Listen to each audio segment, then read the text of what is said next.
The weather has absolutely plummeted recently. It's just a few degrees most days, and I think it's time for something wintry. So here's 5 Middle Eastern winter treats that I think you'll love. Alright, let's explain today's lineup. For drinks we've got Sahlab, which is a thick milk drink that is popular all around the Middle East. This one has been flavoured with coconut, which makes it taste like a bounty chocolate bar, and is topped with some chopped nuts and sultanas which give it great chewable texture. The next drink is Hummus El Sham, and technically speaking is cooked chickpeas in a spicy and lemony chickpea broth. This stuff is crazy delicious, and the spiciness really helps to keep you warm. Next up is baked sweet potatoes. No, seriously, that's all they are. They're crazy delicious, take no effort to make, and this is an iconic Middle Eastern snack. This pebble looking thing is Khabees, which is a specialty dessert from the Gulf. It's like a mix between digestive biscuits and roses, but man is it good to eat. I generally dislike rose water, but this is the one you need to try because it finally converted me. Finally, we have sweet vermicelli pudding, hot creamy milk with delicious vermicelli, served steaming hot. For the Sahlab, you'll need to get your hands on some Sahlab powder. Now if you don't know, real Sahlab is a drink made using orchid root powder. It's A, quite expensive, and B, difficult to source ethically, as most of the orchid species used are endangered. So what we actually end up drinking in the Middle East is imitation Sahlab, and you can buy the powder online or follow this excellent video by an amazing YouTube channel called Middle Eats. The Sahlab powder is just a mix of milk powder, coconut milk powder, rice flour, sugar and sesame, and in the video I explain the different flavourings you can add as well as a bunch of fun toppings. Also, this powder will last for around a year, so it's a great thing to make ahead and enjoy all winter long. To make the Sahlab, you'll add your powder to a small pot, and the ratio for my powder is 4 cups of milk to 1 cup of powder. Add in parts of the milk, then mix it to combine with the powder until the mixture is completely smooth. Now add in the rest of your milk and heat this on medium heat. You'll need to mix this constantly until it pretty much comes to a boil, so preheating your milk will save you some time. Once it has come to a boil, allow it to cook for about a minute, then your Sahlab will achieve this slightly thickened texture. Once you can wipe a clean line through the mixture, it's ready to pour out and use. Get yourself a nice mug and fill it to the top with the Sahlab. It's going to be lava hot, so let it chill out for a few minutes. As it cools, a skin will form on top, and this will be perfect so our toppings don't sink. Here's some fun ones we like to use. We've got chopped pistachios, almonds and hazelnuts, though any kind of nut will work great, and with them we've got desiccated coconut and sultanas. I made one with almonds, hazelnuts, sultanas and coconut, and then the same thing with extra pistachios. When it comes to hot winter drinks, I'll always choose Sahlab over hot chocolate, and if you haven't tried it yet, you're seriously missing out.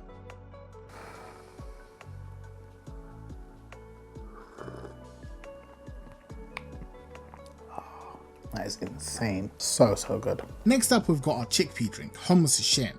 In the winter you can find vendors selling this all over the streets of Egypt, and the savoury stock is perfect for keeping you warm. There's also 2 sauces that go into it, and they give it a spicy or lemony kick. To make the chickpeas, you'll first begin by soaking 125 grams of dried chickpeas in a load of water overnight. Once they're soaked, they'll have doubled in size, so drain them and add them to a pot. Now add in 2 medium onions, which should be sliced in half. Ours were kind of small, so we added in an extra 2. Follow that up with 120 grams of chopped tomatoes. I'm using canned ones, which tend to have a load more flavour. You can also replace that with tomato paste or fresh tomato, then add in 4 cloves of garlic. For seasonings, add 1 teaspoon of salt, 3/4 teaspoon of ground cumin, and half a teaspoon of cayenne or any other chili powder. Now pour over a load of water, enough to basically fill the pot, and turn the heat up to high. Once the pot comes to a boil like this, you can turn the heat to medium and allow it to simmer with the lidded jar for about 45 minutes. If you'd rather use canned chickpeas, you'll only need to cook them for half an hour. Once the time is up, your chickpeas should be cooked through. They'll have a fork tender consistency with just a slight amount of bite, and that will be perfect for snacking on. The stock should also be nice and spicy with a great amount of flavour. Using a spider or a slotted spoon, fish out all of the onion and tomato pieces, then add in some water if you don't have much liquid left. What you'll be left with is the chickpeas and their lovely broth. Pour in the juice of a lemon and then give it a taste, and that's pretty much done. All that's left is to make the sauces. The first is made by combining 100 ml of the stock with 1 teaspoon of cayenne pepper, then mixing it together for a super spicy sauce. The second one is 50 ml of stock, to which you'll add 50 ml of lemon juice and 2 teaspoons of ground cumin. Mix that together, and this one is going to add all the zing. To serve, fill a glass with a couple ladlefuls of the steaming hot chickpeas, then pour over a bunch of that stock so there's plenty in the glass. Finally, add in a few spoonfuls of each sauce to taste, then mix it all together and enjoy. This savoury glass encompasses soup, food and incredible flavours all in one, and to me it's the perfect savoury winter warmer. Oh yeah. At this point you might be wondering, what on earth is a sweet potato doing in this video? Well, let me take you to the streets of Cairo, where all winter long you'll find carts like these selling sweet potatoes. These carts have small wood-fired ovens, and the smell of freshly baked sweet potatoes is irresistible. For a few Egyptian pounds you can tuck into one of these hot sweet potatoes, and it's such a simple yet delicious snack. You'll also find these carts in other countries around the Middle East, and for any Middle Easterner, this dish will be super nostalgic. The key to this dish is good sweet potatoes, and I swear I'm not being biased, but Egyptian ones are some of the best. These organic extra fancy ones from Waitrose are sourced from Egypt, and what makes them so good is their high sugar content. These aubergine shaped ones are way better for this than the round ones, and all you need to do is give them a good wash. Once you've washed off any dirt, these can go onto an oven tray and then straight into the oven to bake at 180 degrees Celsius for about an hour. After about 40 minutes in the oven, they'll have started to leak out all this sticky sugar syrup. You could take them out now, but if you leave them until the syrup is burnt, they'll have a bit of a smoky flavour. Once they come out of the oven, let them cool for a few minutes, then tear into the skin to reveal the beautiful orange flesh beneath. As you can see with these ones, the skin is almost turned into charcoal, which gives it a lovely smoky flavour. These other ones will cook for about 40 minutes, so they don't have the smoky flavour, but instead you get loads of this delicious sticky sweet potato syrup. That will typically absorb into the skin, and trust me, that is the best part of the whole thing. One last thing to note, the sweet potato is traditionally served in old newspapers or random printed sheets, but as fun as that seems, please don't poison yourself on non-food safe inks. I don't think it gets much simpler than this, and I have to admit I've got a soft spot for these sweet potatoes, so of course I had to devour the entire thing. This has got to be one of the simplest foods in the world. Now let's take a look at the Khabees, which I think you'll be quite intrigued by. It has a texture similar to the base of a cheesecake, and that's kind of soft but kind of crumbly at the same time. We have a similar dish we make in Egypt called Sabd al-Hanak, which means throat blocker, and it gets that name because it's quite a heavy dessert. This Khabees is definitely similar in that respect. Start off by placing a saucepan on the stove and adding in 110 grams of sugar. To that you'll add 300 grams of water and follow us up with a quarter cup of rose water, which will give us our rose flavour. Now add in a decent pinch of saffron, and this is around 30 to 40 strands, and then a quarter teaspoon of cardamom. Give the pot a mix, then turn the heat up to high, and you need to bring it to a light boil. Once it looks like this, maintain the boil for about 3 to 4 minutes, then turn the heat off and your syrup is ready. In a heavy bottomed pan you'll add in 200 grams of flour, and I'm using 100 grams each of white flour and wholemeal flour for some added flavour. Turn your heat up to high, and your objective is to toast the flour to a nice golden colour. Stir the pot pretty constantly and the flour will go from white to blonde and then to golden brown. This colour was a little too dark, so aim for a shade lighter and it should have a really nutty aroma. When you're happy, remove the flour from the pan, then you'll need to sieve it back in to remove any clumps or any large pieces of the wholemeal. Now add in 100 grams of butter or clarified butter over medium heat, then as it melts, stir it into the flour. Keep mixing the flour and butter together until the entire thing has been incorporated, and you have a semi-wet mixture that looks like this.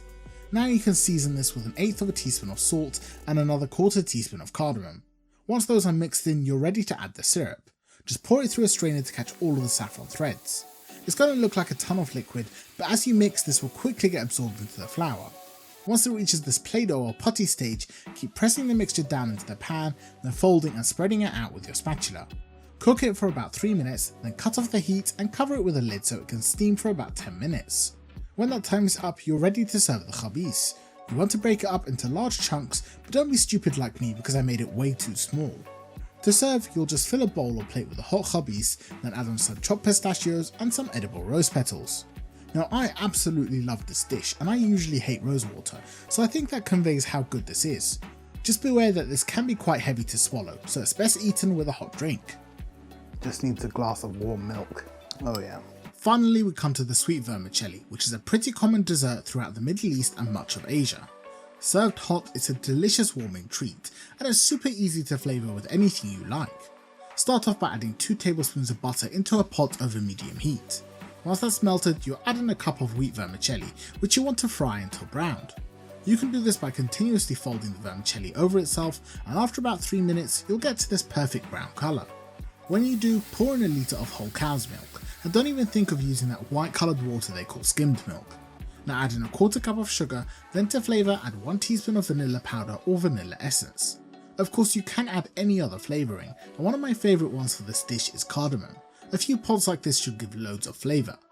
Once you've added your flavourings, mix the pot and then turn the heat to medium-low and cover the pot. Cook this for about 20 minutes, stirring the pot every few minutes to prevent the vermicelli from sticking. When the time is up, the vermicelli will have doubled in size. Give it a quick taste and add any more sugar if needed. Finally, you should add in 250 grams of heavy cream and then give the pot one final mix. To serve it, just fill a bowl with the vermicelli, making sure there's plenty of milk and cream served with it. You can then top this with some ground cardamom, or you can add on a bunch of mixed nuts and sultanas like we did for the sahlab. I love how comforting and simple this pudding tastes, and I'd be interested to hear what flavours you think would go with it. Oh, that is good. So creamy. These snacks were fantastic, and it's cool to see the diversity of what people snack on to stay warm during the winter.